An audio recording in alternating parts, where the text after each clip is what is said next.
Hey everybody, and welcome to another episode of Board Game Buys. So in this series I take a look at all of the board games that I've acquired over the last 30 days or so, or technically since the last episode. So I think I have 15 new games here with one new expansion. But before I get started on the games, I want to give a shout out to the show's sponsor, Kienda.co.uk, who are my go-to online retailer here in the UK. And if you use my link in the show notes or the QR code, then you can get 5% off your first order. But let's get started with the first game, which is A Universal Truth, the strategic game of courtship. So this was very kindly sent to me by the designer, so thank you, Patrick. I know Patrick happens to be a viewer of the channel, and this is a game all about multi-use cards. So I know that's a very popular mechanism or a popular kind of element to embed into games, where the cards are going to look like this. And the idea of this game is that you are trying to find the perfect match for this person, and all their criteria is going to be here. So this one wants to have 4 female friends, 4 male friends, 7 love hearts, £11,000, and also be involved in these hobbies. And what you're going to do is you're going to be drafting cards which look pretty much the same, but with different values on. And the way you draft these cards is based on this kind of rondelle system, but you're going to be drafting dice, and that's going to show how many spaces you move around the rondelle and take the card you land on. And then as another action, you can start tucking these things below and stuff. So you're trying to build up the money on top, you're trying to build up the friendship groups here, you're trying to build up the kind of hobbies and things here, and the love heart at the bottom. And as soon as you get all those things completed, you are going to be the winner. This game is quite cool because you can actually tailor the difficulty or the complexity to your needs. You can have the really basic mode, which I kind of explained there, but then you can start adding in special abilities and things, what these cards do to really ramp up that multi-use element. So that is A Universal Truth, which I think is available on Gamecraft if that one piques your interest, but I will be releasing some content about that one soon. I also received a review copy of Ganymede by Hachette sent me this one, so I think this is published by Sorry We Are French. Yeah, that's right. So this one is like a pretty simple gateway plus level engine builder, where you are essentially trying to collect these different coloured meeples, and then you're trying to send them from basically from the supply to Earth, then Earth to Mars, then Mars to these 2 kind of space shuttles here, or to Ganymede, I suppose. And the idea is you want to have 3 meeples of the same type on this planet. You want to have 4 different colours on this one. And as soon as you do that, you're going to complete the type of card that you've got there, which will give you end game scoring. But mechanism-wise, it's pretty simple.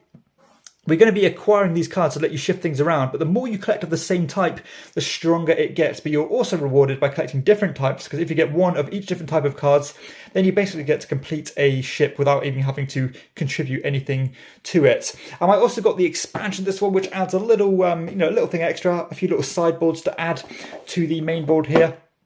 I've not tried this one yet, but I have played this one a couple of times. But again, going to be a bit coy on my thoughts. But this is, if you're a big fan of games like Splendor, this one has some shared DNA with that. And, give that one a look. That is Ganymede with the Moon expansion.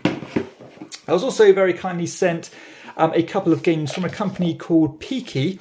Now, they are more of a kind of a mass market kind of game manufacturer. They make a lot of kind of little novelty things like stocking stuffers, that kind of thing.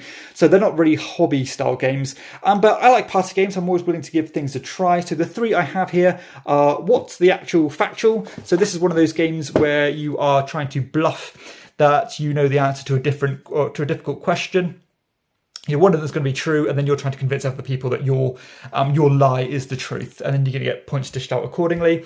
I've got Recollect. Now this is pretty much a pure memory style game, which is normally a big no-no for me. I'm not a big fan of memory. I have played this one a few times. Again, I'm going to hold back on my thoughts.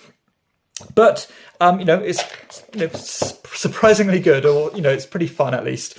And I also have Doppelganger here, which is the one I haven't tried, and to be honest, it's the one that definitely least appeals to me. I'm kind of struggling to see where the game is here. Basically, you're trying to draw one of these, well, you could take like a celebrity card here, and you're trying to discuss amongst your friends who is most like that celebrity. And then it's going to be a kind of vote. If you vote for the majority, you're going to get points. If you only vote for one person that nobody else has voted for, you're going to lose points. Or if you vote for yourself, you're going to lose even more points if you're the only person to do so. But, in the right mood, these might be hits. We shall see, but I will no doubt down the line release a little video talking about 3 of those little party games by Peaky. Also picked up a copy of Acropolis. I've already uploaded a review of this one because I keep playing this one again and again because it is so good. And even since my review, it's increased in my ranking. So this is a really fantastic tile laying game. As you have these really cool shape tiles, and you're going to be building this little city here. All these different colours of the tiles have different scoring criteria. So you want like the temple surrounded by other pieces. You want these orange ones on the borders. You want the yellow ones isolated, and so on. But you're also like building these tiles vertically as well. So you're stacking them to get bigger and bigger multipliers. Check out my review because this game is fantastic.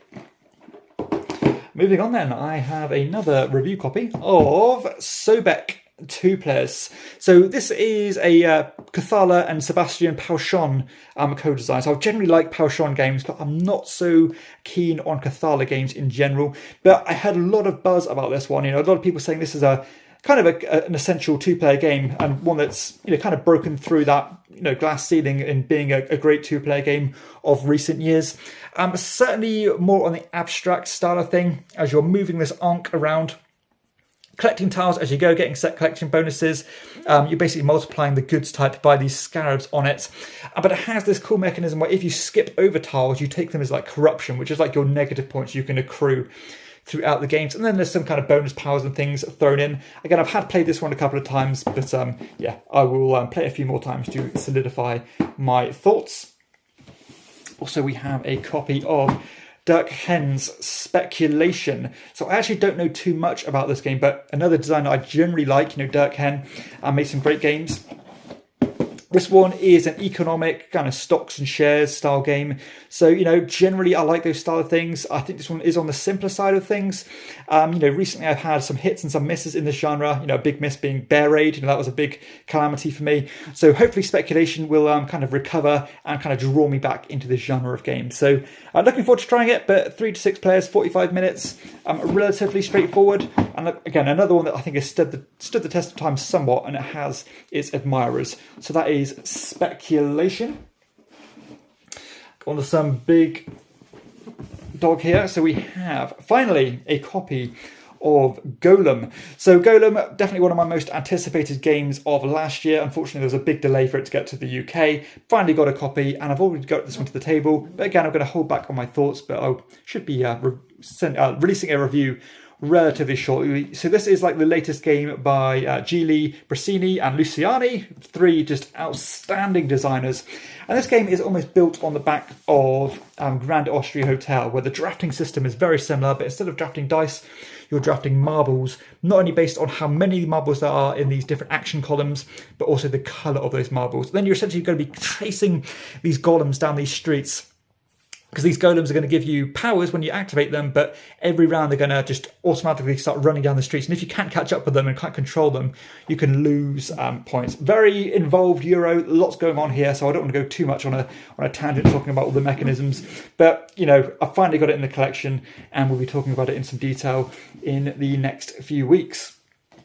Something completely different now, complete juxtaposition to that cover. Then we go from Golem to Floriferous. Very simple card game. Dr. Steve Finn with some other co-designers. This is like a simple little drafting set collection game.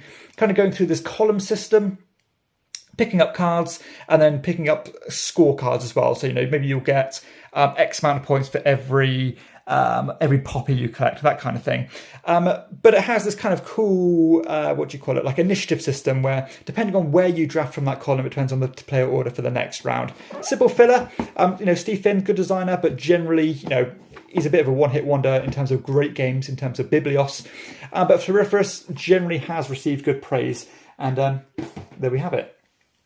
Also, very recently picked up a copy of Rapido. So this is actually the re-implemented version, or the reskin of one of Reiner Knizia's most popular dice games, called Xscape. Now, Xscape has been out of print for a long time, very difficult to get hold of, but I've had to kind of import this copy of Rapido in, I think it's German and French, so I'm going to have to print out some English rules. Now, I'm pretty sure this game was inspired by Can't Stop, which is a cool push your luck game. I've heard this one is better. I suppose the jury's still out on that one. I've not played this one yet, But, relatively affordable, and it's supposed to be a bit of a classic. And another game that has its fans. People say this is one of his best dice games, and I generally like Knizia games, so excited to try if that one is any good. A couple more review copies here by Hachette. So we have Varuna and Dimitar, or Dimitar, I don't know how you pronounce it. So these are two relatively involved roll and write style games set in the same universe as Ganymede. So you see it's got this kind of like polyomino style artwork, or this kind of, what's it called, the polyhedral artwork. And yeah, I'm not quite sure how it works. I've not even opened, you can see they're still in the seal here. I've heard they are relatively heavy, but it looks cool. It certainly looks different visually. There's some cards involved here, quite a lot of components, but sometimes these games that aren't talked about so often could be big hits. And at the moment, the roll and writes in my collection are generally doing quite well, and hitting the table quite often. So I believe that Dimitar is the lighter version of Varuna. So this one's like a step above. So who knows? They could be good. Again, very little knowledge I have on those, but they look cool.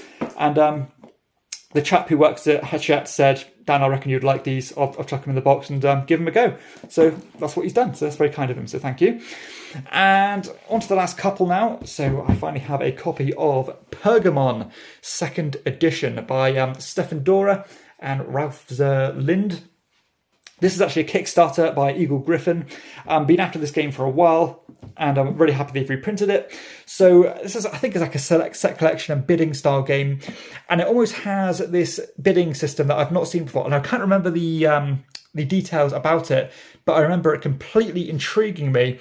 It's got this kind of a push your luck, almost like a programming thing when it comes to the bidding. Again, I could be wrong on that, but I remember it being unique and interesting at least. So, and I think it's relatively straightforward, 45 to 60 minutes. Stefan Dora, very solid designer. And this one could be a sleeper. So that is Pergamon. And finally, and certainly not least, because I think this is probably my most anticipated one to get played, this is Brazil. So Brazil has been on my watch list or on my radar for so long now, and finally to have it in my hands almost doesn't feel real because it's always just been, beyond my grasp.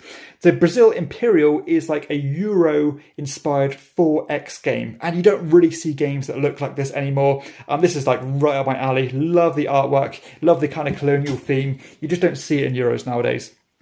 But yeah, this has this kind of modular board. I believe you're upgrading things in your own board. You have conflict, you have your resource management, a whole 4X game in, I believe, it says 100 minutes.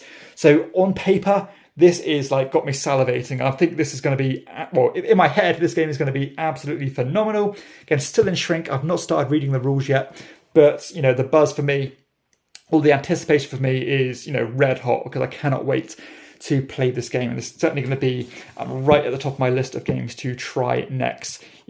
Just looks absolutely fantastic, and it's dated 2021 actually, which I'm surprised about, at least on Board Game Geek, but it's only just come out in English in 2022. But yeah, cannot wait to try Brazil. So that's it. That's everything. That's all the 15 games plus the one expansion. So hopefully there's something here that's piqued your interest. Let me know which one has piqued your interest out of all of them, because I'd love to hear. And it just kind of gives you a taster of what's to come in terms of content, whether it's going to be comprehensive reviews or just a bit of coverage when it comes to the monthly roundups, etc. So there we have it. I hope you've enjoyed the video. If you have, please be sure to hit like and subscribe to the channel and check out my other content too. And for everybody else, I'll see you next time on Chairman of the Board. Bye-bye.